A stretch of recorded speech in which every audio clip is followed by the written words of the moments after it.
Le nouvel esprit public, Philippe Meyer. Bonjour.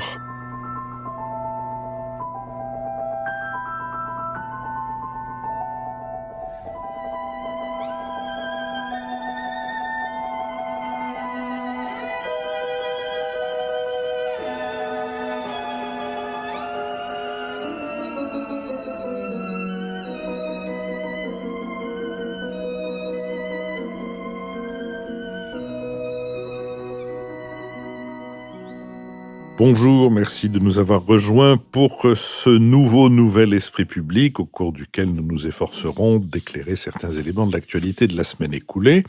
Nous le ferons avec Jean-Louis Bourlange, député des Hauts-de-Seine, avec François Bujon de l'Étang, ambassadeur de France, et avec Marc-Olivier Padis, directeur des études de la Fondation Terra Nova. Nous sommes, vous le savez, partenaires de l'hebdomadaire Le 1, qui publie un numéro consacré à la France qui gronde. J'y ai remarqué une contribution à contre-courant signée d'un professeur de psychologie à Harvard, Steven Pinker, auteur du Triomphe des Lumières, et qui insiste sur l'amélioration continue de notre niveau de vie au fil des dernières décennies et s'élève contre le pessimisme ambiant, et au passage, il qualifie les réseaux sociaux de territoire béni pour la part la plus sadique de la population. À l'inverse, l'économiste Julia Cagé soutient que les Français ont triplement raison d'être en colère, ils ne sont plus écoutés, ils ne se sentent plus représentés, et nos démocraties se sont un peu partout au cours des dernières décennies transformées en plutocratie. Nous sommes partenaires du 1, mais nous sommes aussi et d'abord partenaires de nos auditeurs, lesquels nous le rendent bien en nous soutenant de la voix et du geste, notamment quand leur geste les conduit jusque à leur carnet de chèques ou jusqu'à leur portefeuille, et selon une tradition désormais établie, nous en remercions quelques-uns à chaque émission, mais il y en a tant qui nous ont aidés que ça va nous conduire à faire des émissions jusqu'à une date extrêmement lointaine. Pour ma part, je remercie Serge Bénard, Gaëtan Agir, Étienne Massé, Corinne Mellet et Fabrice Morel. François Bujon de l'Étang. Et bien moi, je voudrais remercier Cédric Gemmel, Walter Focade, François Micou, Patrice Linster et Olivier Touret. Jean-Louis Bourlange. Moi, je remercie Sébastien Adamovitch, Philippe Masson, Stéphane Oppenstand, Thomas Nicolas et Philippe Morvan. Marc-Olivier Padis. Mes remerciements les plus chaleureux vont à Alain Roger, Colin Vinard, Julien Valentin, Antoine Marmoiton et Victorien Bornéa. À celles et ceux qui nous demandent comment ils peuvent continuer à nous soutenir ou qui se lamentent d'avoir laissé passer la campagne de financement participatif, j'indique qu'ils peuvent s'abonner. Tout le monde peut s'abonner. Il suffit de se rendre sur notre site, lenouvelespritpublic.fr, et là, toutes les indications vous sont données sur les moyens de nous soutenir. Toutes les indications vous sont aussi données sur les brèves, c'est-à-dire les recommandations de notre fin d'émission. J'ajoute que, selon une tradition elle aussi antique et solennelle, nous consacrerons les émissions de fin d'année les émissions de fin d'année seront des thématiques. La première, il y en aura 3. La troisième, je ne vous dirai pas tout de suite de quoi il s'agit, mais la première, car c'est une surprise, mais la première sera consacrée au théâtre. Elle s'intitulera « Comment peut-on faire du théâtre ?» dans tous les sens de cette interrogation. La deuxième sera consacrée au cinéma et à la guerre de 14-18, et nous recevrons à cette occasion Bertrand Tavernier. Dans la première émission, je recevrai des gens de théâtre, comme on dit, c'est-à-dire Julie Deliquet, Jeanne Candel et Jean-Robert Charrier. Puis la troisième émission, je vous le dirai peut-être la semaine prochaine. Nous allons maintenant nous efforcer, comme je le disais tout à l'heure, d'éclairer certains éléments de l'actualité, et nous commencerons par la prolongation du mouvement des Gilets jaunes. Leur mobilisation de samedi dernier s'est poursuivie au début de cette semaine par le maintien de plusieurs opérations de blocage sur la voirie, notamment en Bretagne, en Provence-Alpes-Côte d'Azur et dans le Grand Est. À la suite de ce prolongement des manifestations, le bilan des débordements liés à la mobilisation s'est alourdi, avec un deuxième décès survenu dans la journée de mardi et un nombre total de blessés qui dépasse les 500. Une semaine après le premier jour de mobilisation, une nouvelle manifestation était prévue hier à Paris. Jeudi était prévu car nous enregistrons cette émission avant que cette manifestation n'ait lieu. Le gouvernement affirme que bien que les revendications soient entendues par la majorité, cette dernière n'entend pas changer de cap, comme l'a répété le Premier ministre lors de son intervention à France 2 dimanche soir. Le président de la République, qui effectuait un voyage officiel en Belgique au début de la semaine, a affirmé sa volonté de dialoguer et de mieux expliquer son cap, sans nommer expressément le mouvement des Gilets jaunes. Si le mouvement en question reste caractérisé par sa grande déstructuration et par la diversité de ses revendications, les syndicats ont adopté des postures diverses quant à la poursuite de ce mouvement. La Fédération Force ouvrière des transports a apporté son soutien mardi à la mobilisation. La CFDT Transport n'a pas souhaité s'associer au mouvement, tandis que la CGT n'a pas adopté de position claire, tout en appelant à manifester, mais le 1er décembre, et autour de la question du pouvoir d'achat. Enfin, à La Réunion, les manifestations des Gilets jaunes ont donné lieu à des affrontements particulièrement violents, affrontements dus à des casseurs. Après que 30 membres des forces de l'ordre ont été blessés, le préfet a annoncé la mise en place d'un couvre-feu à partir de mardi, tandis que le président de région, Didier Robert, a annoncé un gel de 3 ans de la fiscalité sur les carburants sur tout le territoire de l'île. Sur cette question, Marc-Olivier Padis. Ces manifestations restent difficiles à commenter en raison, comme vous l'avez dit, de leur hétérogénéité, de leur dispersion, de l'absence de porte-parole, de la faiblesse des mots d'ordre, de la faible élaboration politique de leurs messages. Et c'est un cas, parmi d'autres, de désintermédiation, c'est-à-dire de mobilisation qui n'est pas coordonnée, encadrée, structurée par des organisations ni syndicales, ni associatives, ni politiques. Et donc, c'est particulièrement difficile à commenter parce que nous sommes tributaires de ce qu'on voit dans les reportages sur les réseaux sociaux, des petites vidéos qui circulent. Et si on trouve un cas, je ne sais pas, dans le sud-ouest, on pourra vous opposer à un autre cas dans le nord-est où ça s'est passé différemment, etc. Il n'empêche que le bilan que vous avez présenté est tout de même très inquiétant parce qu'on a connu déjà par le passé ce type de mouvement de coordination venue de la base, et notamment dans les mouvements étudiants. Il y en a eu régulièrement, presque tous les 5 ans. On se souvient en particulier des mobilisations contre le contrat première embauche, le CPE, mais il y en a eu bien d'autres. Mais ces mouvements, s'ils avaient donné lieu à des scènes de casse dans Paris notamment, n'avaient pas donné autant de blessés et ni de morts. Et on imagine à peine ce qui se serait passé si des mouvements étudiants avaient provoqué des troubles tels qu'il y ait plus de 500 blessés. Ça aurait été tout à fait un choc. Et c'est assez surprenant que l'opinion, apparemment, d'après les sondages, indique une certaine mansuétude par rapport à ces mouvements, une compréhension, alors qu'ils sont quand même très désorganisés et très violents. Alors, on a du mal à décrire, à comprendre. On manque d'informations. J'ai lu que seulement 10% des manifestations avaient été déclarées en préfecture la semaine dernière. Ça veut dire 200 sur 2000 points. Et par conséquent, peut-être même les préfectures ne sont-elles pas tout à fait bien renseignées ou capables de coordonner l'information sur ce qui se passe. Alors, la seule tentative de lecture un peu systématique que j'ai repérée cette semaine, c'est celle du démographe Hervé Lebras dans Le Nouvel Observateur. Il a proposé une carte des manifestations. Hervé Lebras aime beaucoup faire des cartes. Il en fait souvent après les élections, qui sont très intéressantes. Et là, il dit, dans cet article, si on regarde cette carte, ce n'est ni elle n'est pas superposable ni au vote Front National, Rassemblement National, ni superposable à cette fameuse France périphérique des oubliés, c'est-à-dire des périphéries des grandes villes. Pour lui, c'est plutôt la France du rural éloigné, donc du rural vraiment peu dense, et donc des habitants qui se trouvent effectivement loin des villes, obligés de prendre leur voiture, et dans lequel il n'y a pas tellement de syndicats, de vie associative, etc. Alors maintenant, deuxième question, comment peut-on sortir par le haut de ce type de mobilisation ?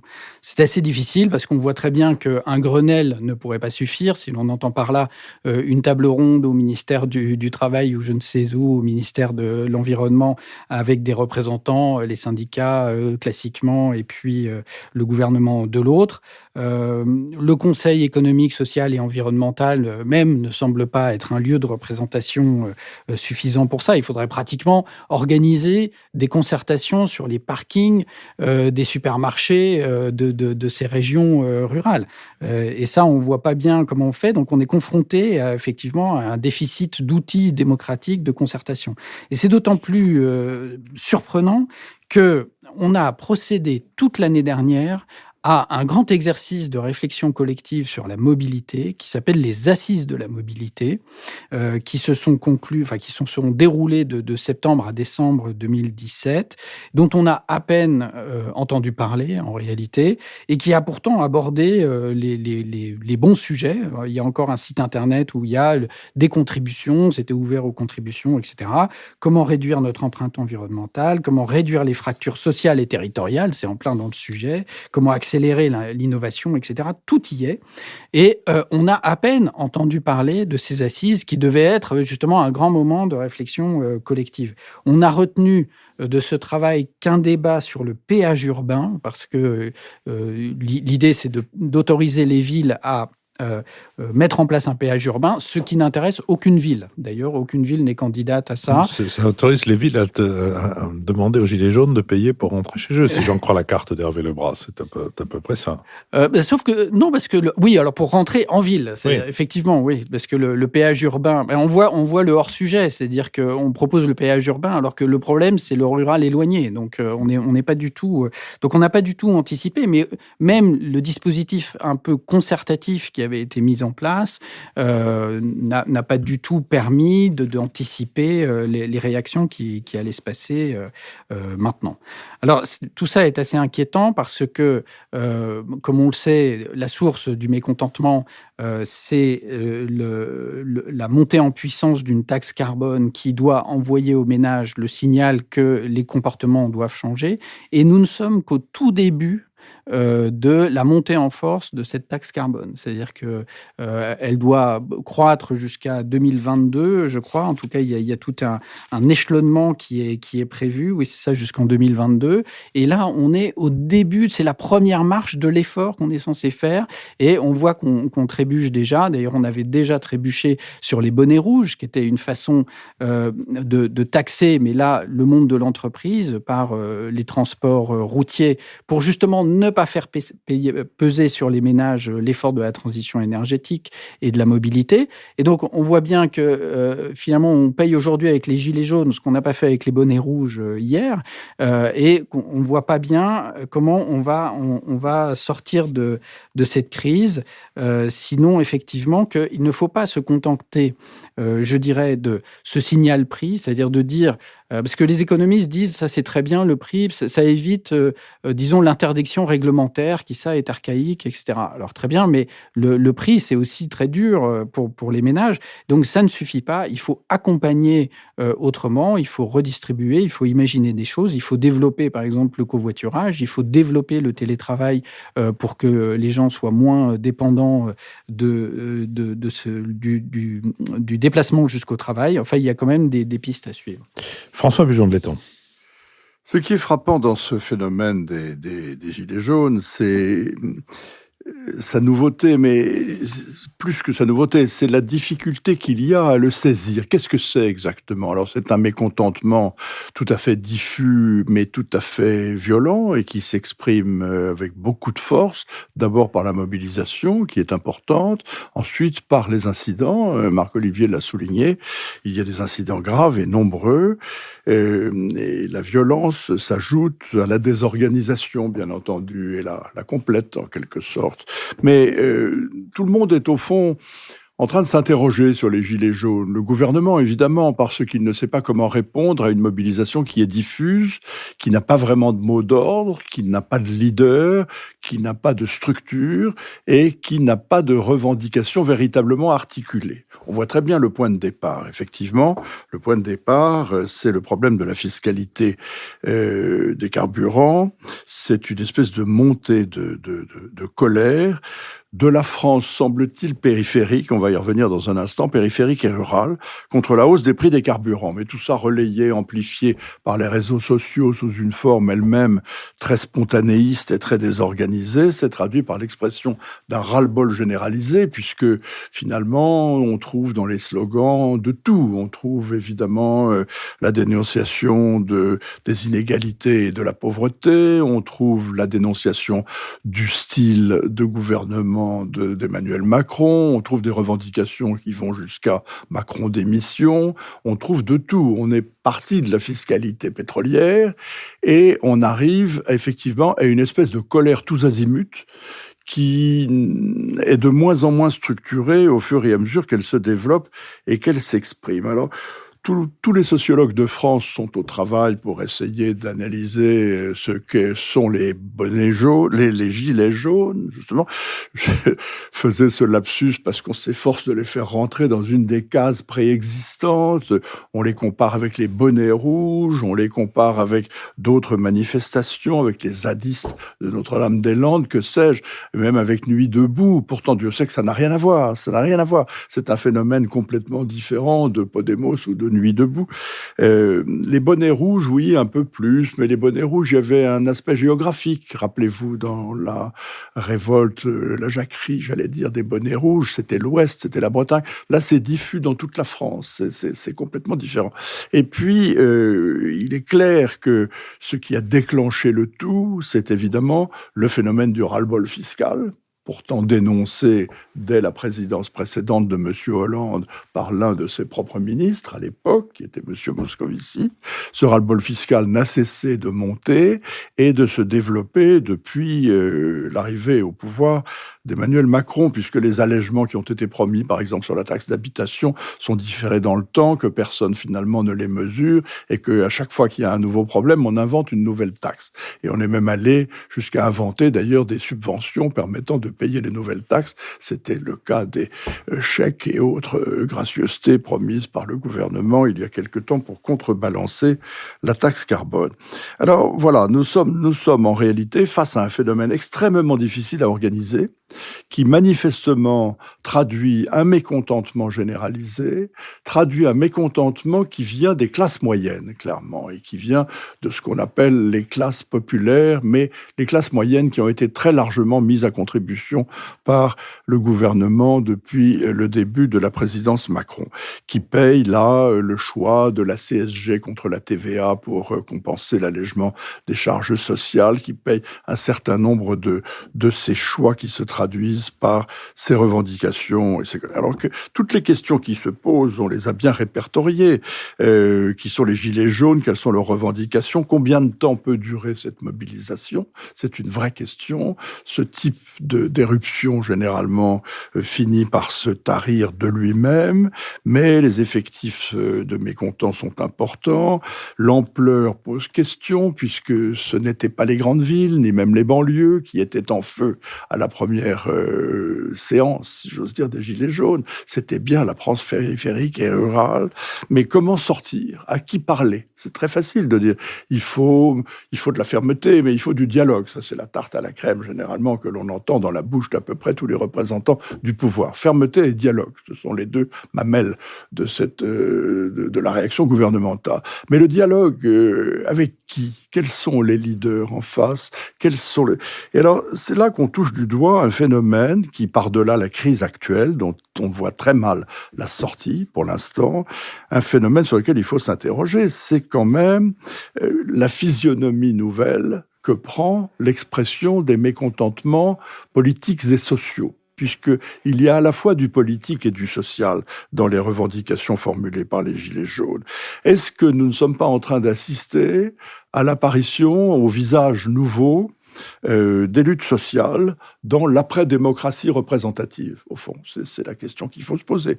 Puisque les institutions ne jouent aucun rôle, le Parlement, en l'occurrence, est à l'écart de ce qui se passe, les partis politiques ne savent pas très bien, et dès qu'elles avancent un pied ou font une déclaration, elles sont accusées de récupération ou de tentative de récupération. Ils le savent, donc les partis politiques, finalement, ne se démasquent pas. Les syndicats sont, vous en avez fait un petit tableau, Philippe, dans l'incertitude. Certains se rallient, d'autres se tiennent à l'écart. Ils sont dans l'ensemble complètement impuissants, ils ne contrôlent rien et ils sont très largement court-circuités. Peut-être sont-ils épuisés, faut-il le reconnaître, par les mobilisations précédentes qui n'ont abouti absolument à rien, sinon à l'épuisement des manifestants. Alors voilà, peut-être est-ce le signe d'un phénomène nouveau qui est une forme d'atomisation, on est presque tenté de dire une ubérisation de la vie politique et du dialogue social.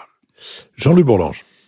Oui, c'est un mouvement qui est extraordinairement préoccupant pour un responsable politique, qui soit membre du gouvernement, parlementaire ou pour un commentateur de la vie politique, enfin un journaliste. C'est très difficile à comprendre et c'est très difficile de savoir comment ceux qu'on appelle d'ordinaire des prescripteurs d'opinion doivent agir, puisque précisément ce qui est en cause, c'est que l'opinion ne peut plus être prescrite. Donc, ce qui me frappe d'abord, c'est la profondeur de la popularité. C'est un mouvement dont on ne peut pas dire qu'il brille par l'intelligence, l'imagination, l'originalité et la cohérence de ses propositions. Eh bien, malgré ces faiblesses structurelles, on a à peu près 3 Français sur 4 qui, après des semaines quand même d'agitation, continuent à se déclarer solidaires du mouvement, même si on repère tel affaiblissement dans les manifestations, etc. Enfin, ça, c'est à voir. Mais donc, on a quelque chose qui révèle un malaise, à mon avis, extraordinairement profond et qui ne se limite pas à la France rurale, il y a également la France des banlieues, il y a les classes moyennes, vous pouvez le prendre par tous les côtés. On trouve partout des gens qui sont mécontents, qui l'expriment, qui le disent et qui sont reçus de façon positive par l'opinion. C'est quelque chose de... Ça fait penser un peu à mai 68 dans sa phase conquérante, sauf qu'en mai 68, il y avait un corpus, non pas de propositions politiques, mais un corpus de valeurs, de revendications sociétales, d'affirmations générationnelles qui était très identifié. Là, rien n'est identifié, mais le mouvement est très puissant. Deuxièmement, c'est un mouvement, donc cette puissance-là, la combinaison de cette puissance et de cette indétermination est en elle-même dangereuse. Deuxièmement, on voit bien que c'est un enfant de bohème. Enfin, vous savez la définition du célèbre définition de jeune étudiant tchécoslovaque en 5 lettres. C'est amour, parce que l'amour est enfant de bohème qui n'a jamais connu de loi. Et là, on est bien dans cette situation où ce sont des gens qui récusent totalement. Ça avait, la semaine dernière, vous vous rappelez, ça avait provoqué une légitime et salutaire colère de Lucile qui disait « c'est pas ça la République, c'est pas ça le respect de la règle de droit, que de s'affranchir de toute règle, de mépriser la Constitution ». Les gens disent, moi j'ai été confronté dans une émission récente à la responsable du Val d'Oise des Gilets jaunes, on lui demandait quelles sont vos revendications. Alors la journaliste qui était Ruth Elkrieff disait le gazole, les choses, etc. Ah non, ça c'était la semaine dernière. Maintenant, on ne nous a pas répondu, donc maintenant c'est simple, un référendum pour ou contre le maintien de Macron au pouvoir. Évidemment, ce référendum ne peut être que négatif, puisque un référendum, c'est une élection à la majorité absolue à un tour. Donc, puisque tous les autres, donc ça ne peut pas marcher. Mais voilà, c'est ça. Alors, je lui ai observé que la Constitution disposait que le président était élu pour 5 ans, etc. Rien n'y faisait, ça n'avait aucune importance. Ensuite, on dit, mais alors vous allez manifester où? À la Concorde? Ah ben ça n'a aucune importance. Nous irons où le cœur nous emmène. Et nous n'avons pas informé quoi que ce soit. Il y a des quand des accords sont pris, parfois ils sont subtilement détournés pour affirmer l'autonomie du corps social par rapport aux règles policières. Donc il y a je dis ça sans aucune valeur de dramatisation ou de valeur péjorative, mais d'appréciation péjorative, mais il y a une dimension profondément anarchique, c'est-à-dire un refus absolu de toutes les règles de la civilité commune. Et ça, c'est également extrêmement dangereux. Enfin, alors comment peut-on... Donc on a cette situation qui est préoccupante. Comment doit-on réagir ? Alors, d'abord, je crois que la fermeté républicaine, elle s'impose. C'est quand même, il se joue quelque chose d'assez grave sur le pacte politique. Je veux dire qu'il faut défendre les institutions.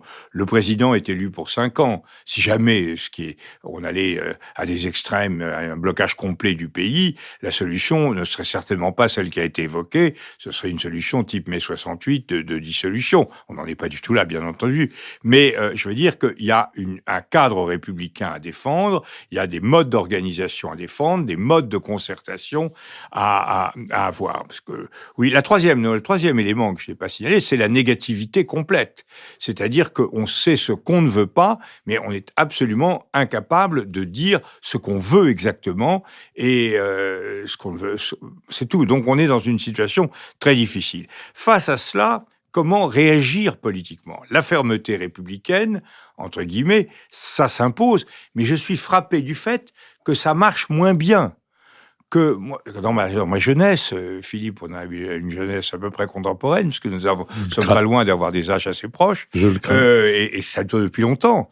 Ça ne va pas s'arranger. Eh bien, les grandes invocations des élus républicains, gaullistes, etc., de 68, ça a fini par marcher. Je veux dire que à un moment, l'ordre public, la défense républicaine, ça a marché. Ça a provoqué la manifestation etc. Mais oui. Ça n'a pas marché sur les manifestants. Non, ça n'a pas marché. Non, ça n'a sur pas les marché. 68 arts, ça a sur marché les manifestants, enfin, dans une certaine mesure, dans la mesure où des gens comme Danny Cohn-Bendit, entre autres, se sont toujours gardés de franchir les limites d'un comportement insurrectionnel.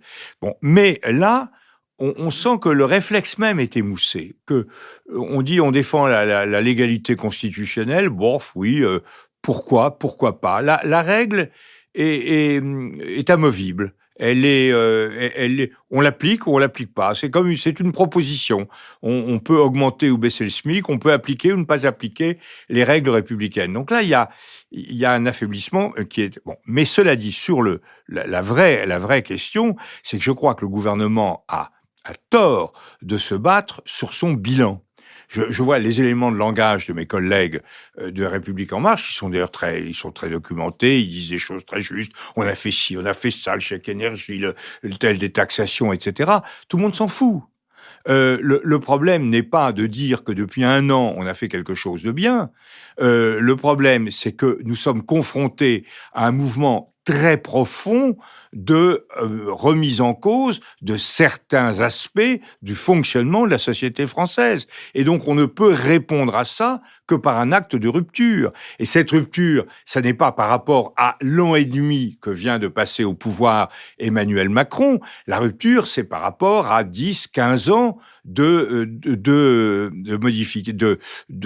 dégradation, de dérives qui n'ont pas été contrôlées. Alors, moi, j'en vois 3 des ruptures. Je vois d'abord la rupture sur les taxes. Je crois que le ras-le-bol fiscal, j'ai quelques chiffres qui sont quand même tout à fait intéressants, enfin, me semble-t-il. En 10 ans, on a abrogé 647 articles du Code des impôts, on en a créé 1337 et on a modifié 8386 dispositions. Donc on est dans une instabilité complète de la situation. En 2014, 179 taxes rapportaient moins de 100 millions.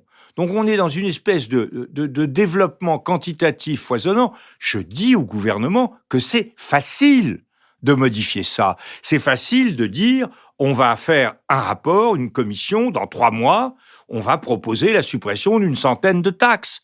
Ça ne sera pas dramatique pour les finances publiques, et ce sera quelque chose qui marquera aux yeux de l'opinion qu'on cesse de bandriller l'ensemble du corps social avec des choses qui le picotent en permanence et qui ne servent à rien.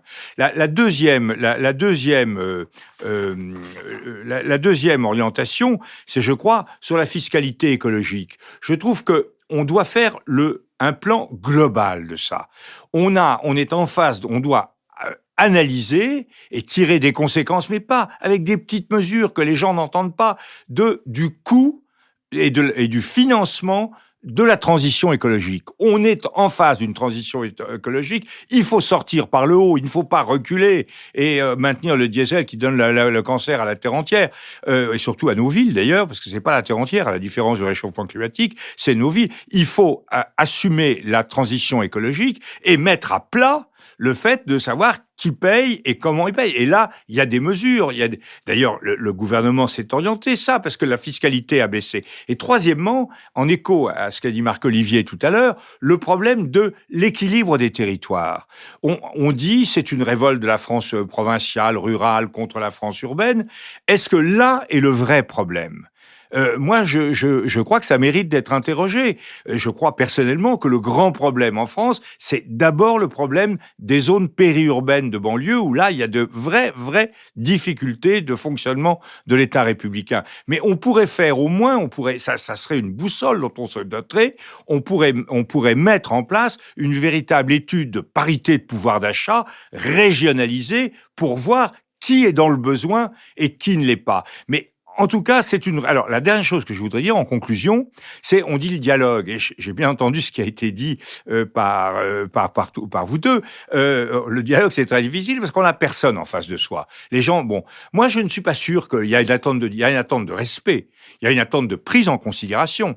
Je ne suis pas sûr qu'il y ait une attente de dialogue puisqu'il n'y a pas d'interlocuteur. Je crois qu'on reste dans la tradition césarienne française, et que, en réalité, ce qu'on voudrait, ce qu'on attend de Macron, c'est qu'il fasse des actes de rupture à moyen terme, qui soient clairement annoncés et qui ne soient pas des ruptures par rapport à lui-même, mais qui soient des ruptures par rapport à la situation dont il a hérité et dont il dit lui-même vouloir s'affranchir. Je crois qu'il y a une fidélité de Macron à l'inspiration fondamentale du macronisme qui est sans doute la seule solution pour sortir par le haut de cette affaire quand même qui est très glauque.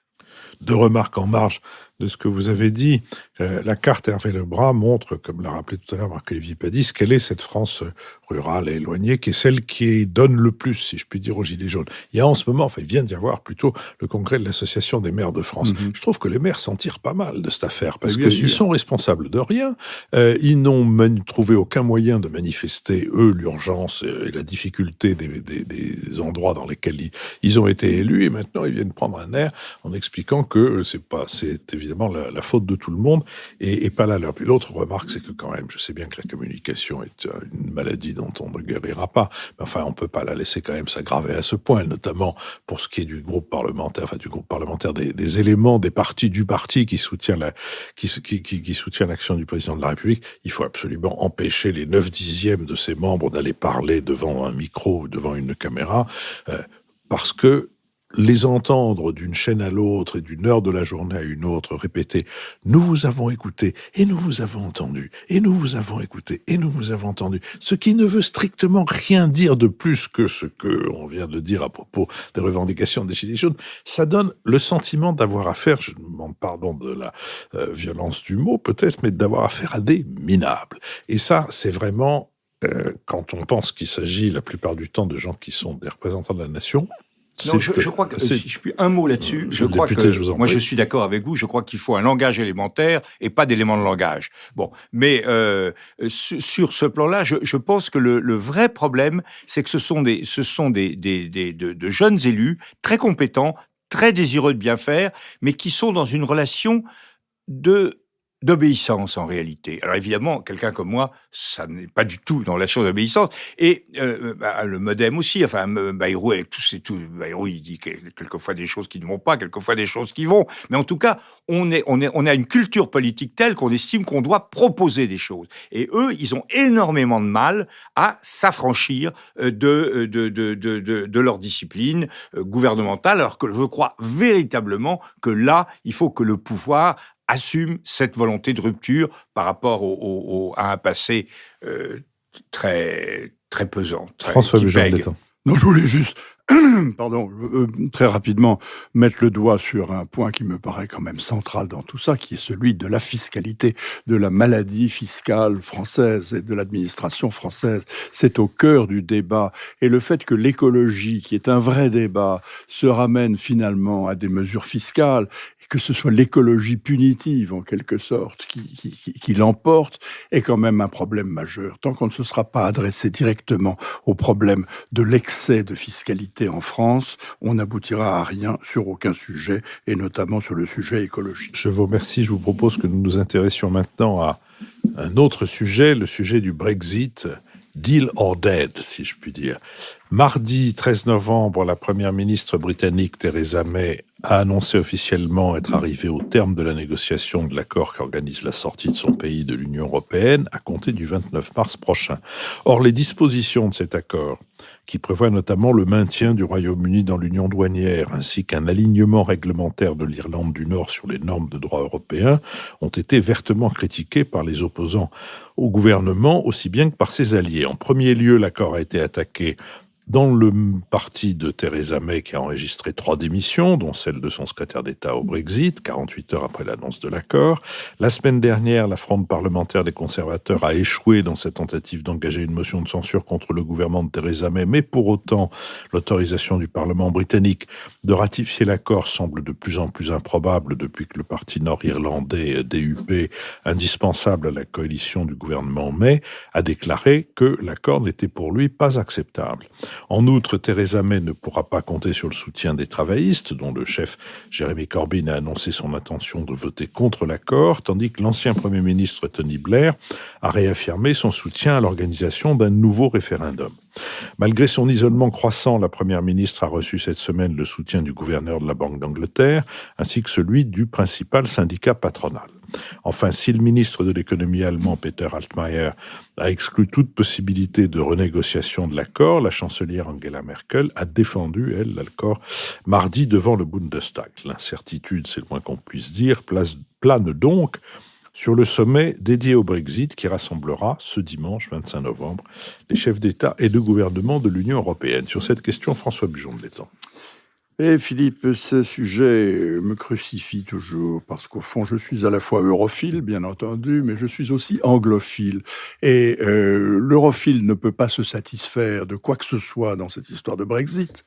Et l'anglophile que je suis se désole au spectacle offert par le Royaume-Uni et par la société britannique, parce qu'elle ne sait pas où elle en est, qu'elle est cruellement divisée et que je ne me souviens pas, en tout cas dans ma vie consciente, d'avoir jamais vu le Royaume-Uni à ce point paralysé par l'impuissance politique et par la division, qui est absolument partout. Alors cette remarque étant faite et cette larme étant versée, je voudrais quand même dire un certain nombre de choses positives. Je vais les réserver à Madame May. Cette malheureuse Madame May joue un rôle absolument impossible. Elle est devenue Premier ministre, un peu par hasard, juste après un référendum dont elle n'approuvait même pas le principe et qui a donné le contraire du résultat qu'elle espérait. Et elle a eu, évidemment, pour tâche numéro 1, de mettre en œuvre des conclusions qu'elle désapprouve. Rien que ça, c'est déjà un mauvais début dans la vie. Mais après ça, tout le monde lui a tiré dessus. Les Européens, bien sûr, mais surtout les Anglais, surtout les conservateurs, les gens de son propre parti, dans le dos de préférence, mais pas seulement d'ailleurs. Elle a pris de la mitraille d'absolument tous les côtés. Cependant, elle est toujours là. Elle arrive encore à sortir, comme dit Sylvie Kaufmann dans un excellent éditorial du Monde, son collier à ses boucles d'oreilles tous les matins en se regardant dans la glace, et elle affronte des tempêtes qui sont même pas hebdomadaires, qui sont désormais bi-hebdomadaires, n'est-ce pas ? Elle est là, et elle est toujours vivante. Alors, je vais essayer de de jouer les Madame Soleil et de regarder ma boule de cristal.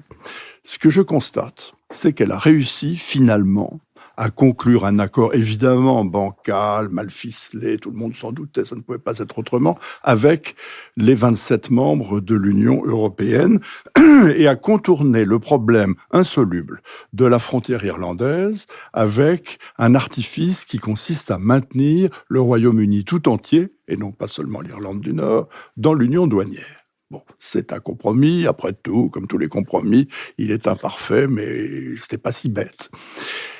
Évidemment, ça a provoqué la démission déjà d'une petite demi-douzaine des membres de son gouvernement, une fronde au sein du Parti conservateur, des tentatives de putsch qui n'aboutissent pas. Elle survit toujours.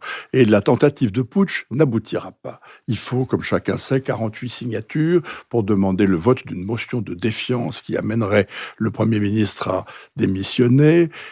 Les Brexiteurs du Parti conservateur n'arrivent pas à rassembler les 48 signatures. Ils disent en avoir 26 aujourd'hui. Ça va peut-être grandir dans les jours qui viennent, mais je ne pense pas qu'ils atteignent les 48 et je pense que Madame May survivra à la tentative de putsch, restera le leader du Parti conservateur et restera en tout cas à court terme le Premier ministre. Une fois ce premier obstacle franchi et l'accord approuvé au prix d'un certain nombre de démissions par son gouvernement, il va falloir aller devant le Parlement de Westminster. Alors ça, c'est une autre, it is another pair of sleeves, comme on disait, n'est-ce pas? C'est une autre affaire. C'est une autre affaire. Sky my husband, it is another pair of sleeves. Le 10 et le 11 décembre, nous allons avoir un psychodrame épouvantable au Parlement de Westminster et, bien entendu, celui-ci va refuser l'accord, le projet d'accord conclu par Madame May avec Bruxelles, parce qu'elle n'a pas de majorité au Parlement. Et il n'y a rien à faire, vous avez beau torturer l'arithmétique dans tous les sens, il apparaît clair qu'elle aura contre elle une partie de son propre parti, les conservateurs, elle aura contre elle la plus grande partie des travaillistes qui ne songent qu'à créer une crise politique pour forcer à de nouvelles élections, elle aura contre elle les Scott Nats, les nationalistes écossais, elle aura contre elle également les unionistes irlandais dont elle a besoin pour ça. Donc, ça ne passera pas et l'accord va être rejeté par le Parlement de Westminster. Et là va s'ouvrir nécessairement une crise politique importante. Alors, je ne sais pas s'il aura lieu avant Noël ou si on laissera la trêve de Noël passer pour avoir une vraie crise en janvier, mais il va y avoir à la fois une crise pour le leadership conservateur et une crise devant la poussée des travaillistes qui vont chercher à provoquer une élection anticipée de façon à revenir aux affaires. Donc voilà ce que je vois, si vous voulez, à court terme. Alors, à plus long terme, et sur la philosophie d'ensemble, nous pouvons en reparler peut-être dans quelques minutes, mais je pense qu'effectivement, la Grande-Bretagne paye aujourd'hui le coût d'avoir commis une erreur historique avec ce référendum. Nous y reviendrons tout à l'heure si vous m'en donnez la chance. Marc-Olivier Padis. Oui, effectivement, pour enchaîner sur ce point, mauvaise anticipation des Britanniques dans le débat sur le référendum qui était de piètre qualité, parce que un des problèmes essentiels qui apparaît aujourd'hui dans la négociation, c'est le statut de la frontière entre l'Irlande et l'Irlande du Nord, et ce sujet n'a jamais été abordé au cours du référendum. Donc personne n'avait anticipé le fait que ça deviendrait un sujet aussi central, et Madame May se retrouve dans une situation aujourd'hui à accepter ce qu'elle a refusé en mars dernier en disant qu'aucun Premier ministre britannique ne pourrait jamais accepter, l'idée qu'il n'y ait plus de frontière entre l'Irlande et l'Irlande du Nord.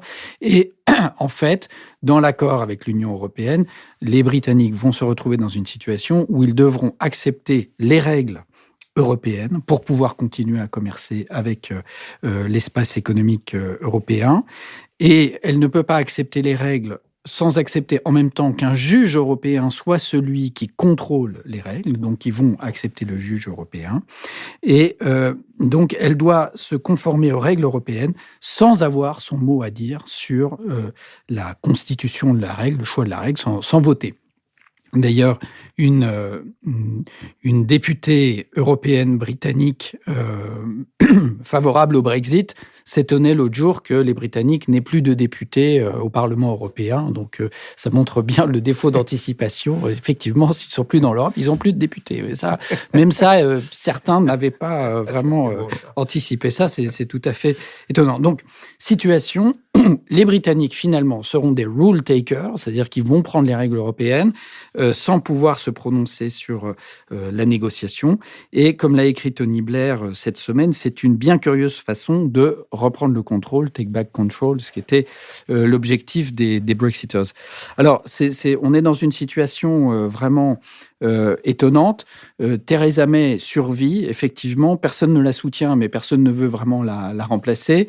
Je ne peux pas résister à citer dans l'excellent édito de Sylvie Kaufmann que François a déjà cité. Elle cite elle-même le Guardian qu'il décrit comme ça, Theresa May. Improbable, esseulée, épuisée, vidée de tout espoir, bercée d'illusions. Elle incarne à la perfection l'état de notre politique. Elle fait partie de notre illusion, l'illusion qu'à la fois elle et le pays sont puissants et maîtres des choses, alors que nous voyons et sentons le pouvoir s'échapper. Donc ils sont dans une situation très difficile. Je dirais juste un mot pour finir. Moi, sur cette histoire de deuxième référendum, j'ai peur qu'il y ait un double quiproquo. Le premier, c'est qu'on ne sait pas si on dit référendum, ça veut dire probablement un référendum pour se prononcer sur l'accord qui a été obtenu avec l'Union européenne et pas de revenir sur rester ou pas dans l'Union européenne. En tout cas, il y a les deux niveaux. Et le deuxième quiproquo, c'est que s'il y avait un référendum, c'est la position de Tony Blair. Lui, il veut un référendum pour que les gens puissent dire, en fait, on veut rester dans l'Europe. Mais là où il y a le quiproquo, et je suis très réservé par rapport à cette proposition de Tony Blair, c'est que lui dit, alors il faut qu'on revienne et qu'on transforme l'Europe, enfin pour de bon, dans le sens voulu par les Britanniques. Donc merci beaucoup. Merci beaucoup. Merci parce encore, effectivement, c'est trop gentil. En fait, d'une certaine façon, l'Union tourne très bien sans les Britanniques. On voit bien que Michel Barnier a maintenu l'Union des 27 dans la négociation. Et donc, de dire les Britanniques vont revenir dans le jeu pour rechanger toutes les règles européennes, quand on voit comment ils se débrouillent entre eux, ça ne donne pas tellement envie.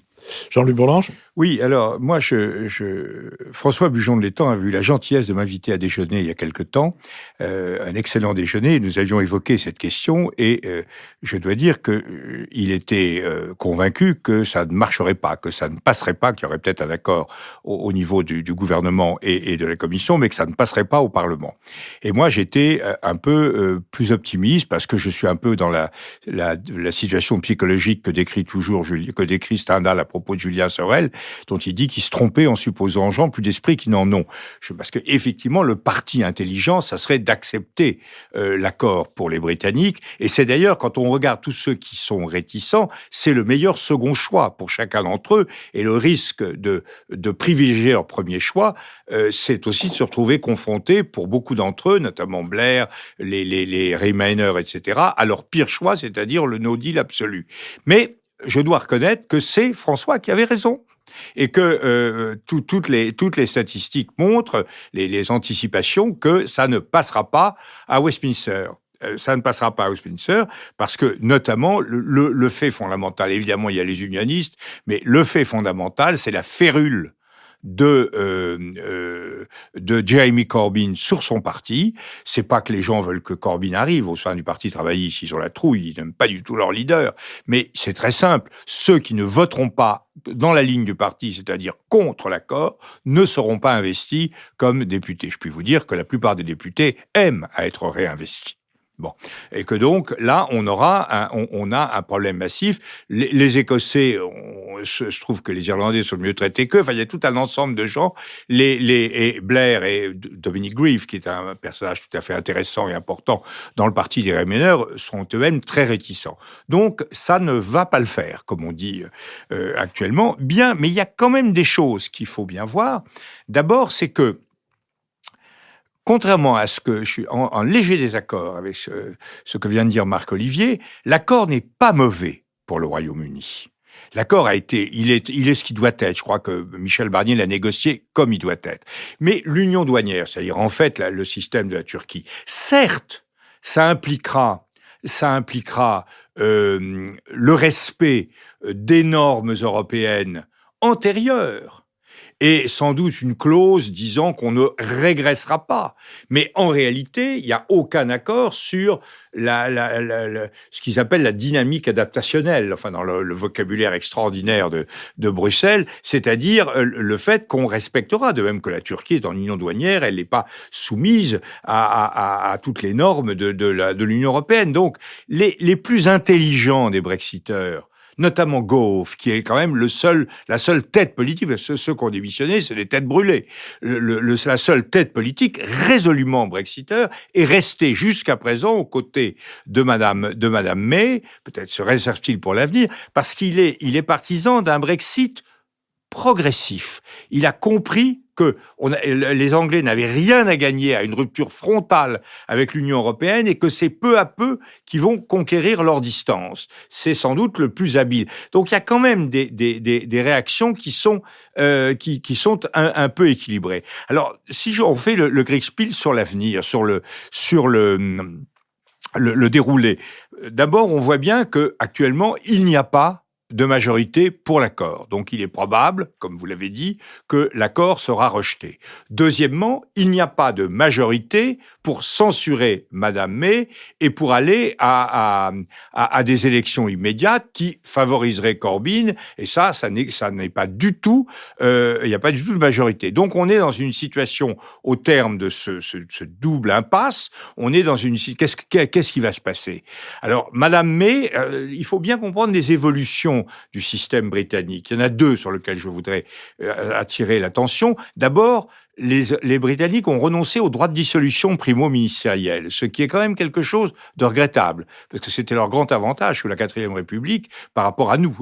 Nous, on ne pouvait pas dissoudre, et le Premier ministre pouvait dissoudre. On pouvait, Edgar Faure l'a fait. Non, mais Edgar Faure l'a fait dans des conditions tout à fait mystérieuses, et sans que personne le sache. C'est comme si vous avez une force de dissuasion dont vous ignorez l'existence. Alors, évidemment, vous vous en servez, c'est dramatique. Bon, mais parce que c'est toujours une erreur de calcul. Il y a enfin, on va pas refaire la crise de 56. De 54. Oui, 55. En tout cas, là, elle ne peut pas. Donc, c'est le Parlement lui-même qui décide. Donc, elle est là. Elle est sur le fond avec les qualificatifs que donne le Guardian et qui ont été cités par Marc Olivier. Elle est là.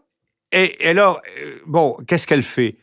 En même temps, elle peut démissionner, elle peut démissionner, et on peut mettre un autre leader. Alors là, la seconde règle qui a été modifiée ces dernières années, il y a eu beaucoup de modifications, c'est que ce sont les parlementaires qui sélectionnent, si j'ai bien compris, qui sélectionnent les candidats, et les deux candidats et le peuple des militants conservateurs qui choisit entre ces deux candidats. Évidemment, la ruse pour les conservateurs, ça sera de mettre deux candidats favorables au Remain ou favorables à l'accord, et donc d'enfermer le choix des militants, qui serait un choix d'extrême droite probablement, dans une situation impossible. Mais ça peut échouer. Donc ils ont la trouille, parce que s'ils se retrouvent avec les leaders complètement cinglés, parce qu'ils sont assez cinglés, hein, les leaders ultra-brexiteurs du parti conservateur, on est dans une situation difficile. Alors la solution institutionnelle, c'est le référendum.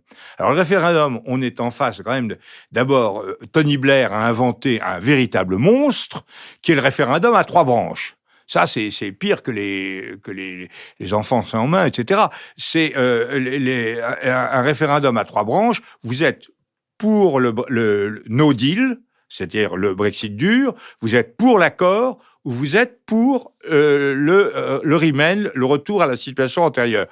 Évidemment, ça ne peut donner qu'une majorité relative, et ils n'ont pas encore poussé la sophistication jusqu'à proposer un référendum à 2 tours. Donc ça ne marchera pas. Alors, il reste l'option qui peut être celle de Madame May, qui dit, moi, le Brexit a été décidé par le peuple britannique, je n'ai pas à revenir là-dessus. En revanche, j'ai un choix clair. Est-ce que vous voulez le no deal ou est-ce que vous voulez mon accord? Ça, c'est une possibilité qui n'est pas exclue, et là, qui permettrait peut-être de cristalliser tous les seconds choix et me donner une petite chance de revanche sur François Bujon de l'Étang. François Bujon de l'Étang, précisément, mais malheureusement qui n'a guère de temps maintenant. J'ai pas beaucoup de temps, mais je voudrais juste dire que je comprends mieux pourquoi, finalement, à la Coupe du Monde de football et autres compétitions, le Royaume-Uni n'arrive plus à rien. C'est que il est devenu expert à marquer des buts contre son camp.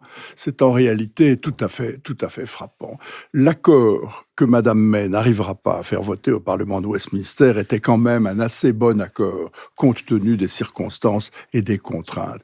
Il permettait à la Grande-Bretagne d'avoir quand même un pied dedans, tout en ayant finalement presque 2 pieds dehors. Oui, c'était pas mal, oui, comme solution. Oui, comme solution à 3 branches, comme vous dites, comme dirait Monsieur Blair. Elle s'en tirait pas si mal. Mais ils vont le refuser, au même titre qu'ils ont rejeté un système européen qui leur était extraordinairement favorable. On ne dira jamais suffisamment à quel point la Grande-Bretagne avait au sein de l'Union européenne une position privilégiée. Elle avait tiré des avantages extraordinaires de son appartenance à l'Union. On l'oublie aujourd'hui, on n'en parle même plus. Mais d'abord, elle était arrivée à entrer dans ce système et finalement atteindre l'objectif majeur de toute diplomatie britannique, c'est-à-dire pouvoir contrôler ce qui se passe sur le continent. Ensuite, elle avait tous les avantages du membership. Elle avait une adhésion à la carte. Elle ne voulait pas de l'euro, elle n'était pas membre de l'Union monétaire. Elle ne voulait pas de Schengen, elle n'était pas membre de Schengen. Elle prenait des opting-out pour la moitié des politiques décidées dans l'Union européenne. Elle avait un statut financier avantageux. Elle recevait son chèque de ristourne budgétaire régulièrement, chaque année, depuis que Madame Thatcher tempêtait en disant « I want my money back ». Et elle avait même obtenu que la City, capitale financière reconnue, soit quasiment la capitale d'une zone monétaire dans laquelle elle ne voulait pas entrer et dont elle ne faisait pas partie. Enfin, vraiment, on pourrait dire à nos amis anglais, dans leur langue favorite, « You never had it so good ». Eh bien, ils ont rejeté tout ça et ils ont rejeté un statut qui était sur mesure et qui était conforme à leurs vœux et qui était conforme à leurs intérêts. Je vous remercie. L'heure a sonné de notre dernière séquence, la séquence des brèves. Je l'ouvrirai en repartant de l'information selon laquelle va entrer au Panthéon l'auteur de Rabelais, Genevoix, Maurice Genevoix. Tant mieux si ça permet d'attirer vers son œuvre de nouveaux lecteurs. Rabelais est un livre magnifique. Il était interdit au collège où j'étais, quoiqu'il eût reçu le prix Nobel, parce que ce braconnier qui n'aimait que le désordre et qui avait l'amour du jeu contre les autorités aurait pu nous donner de mauvaises idées. D'ailleurs, à propos de collège, Maurice Genevoix a écrit un roman, L'aventure est en nous, qui est un de ses romans de jeunesse, dans lequel il décrit de manière assez impitoyable et très précise, comme il le fit après dans ceux de 14, les conditions de vie. Mais je regrette que le président de la République ait une fois de plus regardé exclusivement vers le haut, c'est-à-dire vers quelqu'un qui a été reconnu, qui a été membre et secrétaire perpétuel de l'Académie française, et qu'il n'ait pas pensé à Louis Barthas, l'auteur des fameux carnets. Louis Barthas est ce tonnelier qui, lui, a fait toute la guerre de septembre ou de novembre 14 à avril 18, et dont on a retrouvé, un professeur de Toulouse a retrouvé tardivement à peu près 1800 pages de carnets écrits à l'encre violette avec une encre de certificat d'études, et qui non seulement donne un aperçu aussi de ce qu'a été la vie des poilus, mais qui est d'une grande sévérité, mais d'une sévérité précise et documentée sur les méthodes de commandement. Et puisqu'il s'agit des méthodes de commandement, et que précisément nous vivons dans une époque où, sous le nom de technocrate, on cloue au pilori avec beaucoup d'exemples et de justifications ceux qui décident sans tenir compte de ceux à qui vont s'appliquer les décisions, je pense qu'on aurait pu aussi honorer le général de Castelnau. Le général de Castelnau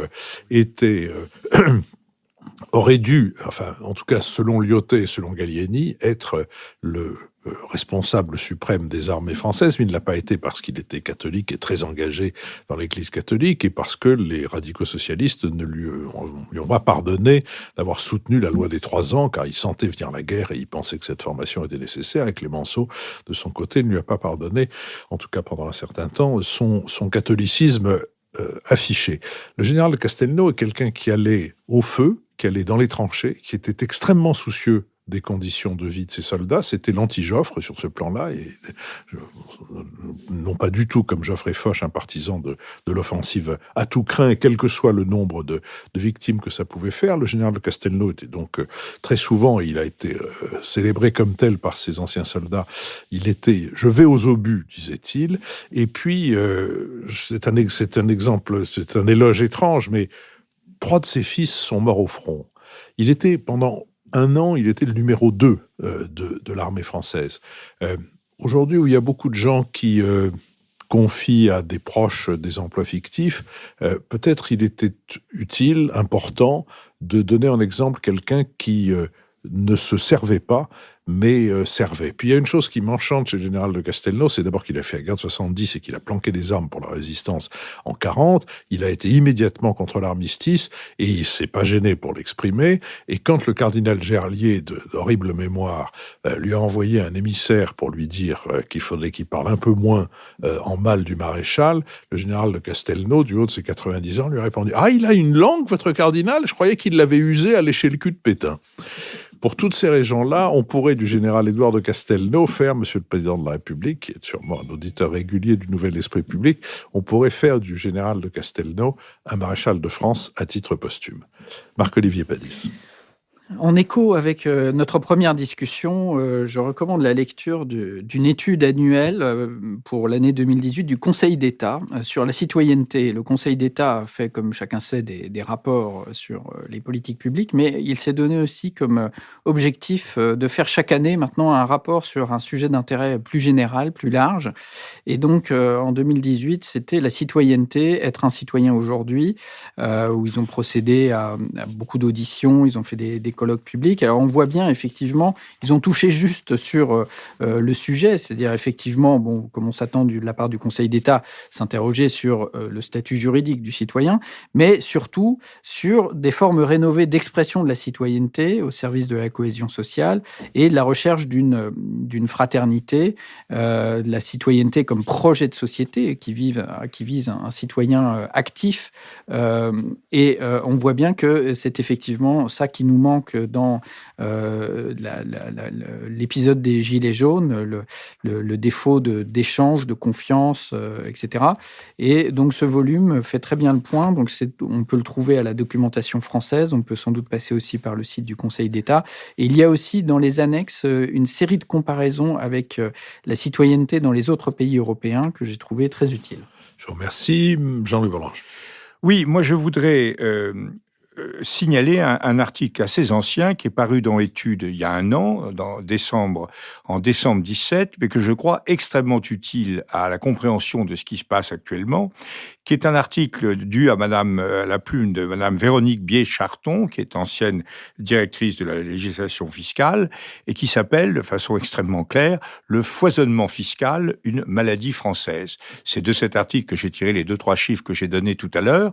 Je pense qu'elle analyse absolument parfaitement la pathologie fiscale dont nous souffrons actuellement. Elle montre de façon très claire que la tentation fiscale est la tentation la plus simple, la plus permanente, la plus constante donc, et la plus pernicieuse, qui est celle qui assaille nos gouvernants. Et c'est paru dans la revue Études. Une fois de plus, cette grande publication jésuite se situe à la hauteur des enjeux. François Bujon de l'Étang.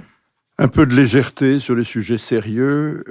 Emmanuel de Varesquiel, qui est un de nos meilleurs historiens actuels et dont le Talleyrand, le Fouché font autorité, a consigné dans un petit livre sympathique qui s'appelle « Le temps de s'en apercevoir », publié aux éditions de l'Iconoclaste, un certain nombre de réflexions que lui a inspiré à la fois l'histoire, son étude attentive de l'histoire et la contemplation du temps présent. Et comme il a souvent du mal, comme ceux qui aiment l'histoire, à rabouter le temps présent avec l'histoire, il en tire un grand nombre de remarques absolument pertinentes, souvent humoristiques, toujours très bienvenues et d'une excellente plume. Je vous en recommande vivement la lecture pour remédier à la morosité actuelle. Je vous remercie. Je vous rappelle que vous pouvez trouver sur notre site le Nouvel Esprit Public sans séparation.fr toutes les références des brèves que nous venons de proférer. Vous pouvez aussi y trouver tous les moyens de nous soutenir et notamment de vous abonner. Et par ailleurs, je vous rappelle aussi que cette émission a été préparée avec Benoît Hurtel, qu'elle a été enregistrée par Adrien Beccaria et produite par Nouvelles Écoutes et Julien Neuville. Elle a été enregistrée au studio L'Arrière-Boutique. Je vous donne rendez-vous la semaine prochaine pour un nouvel Esprit Public.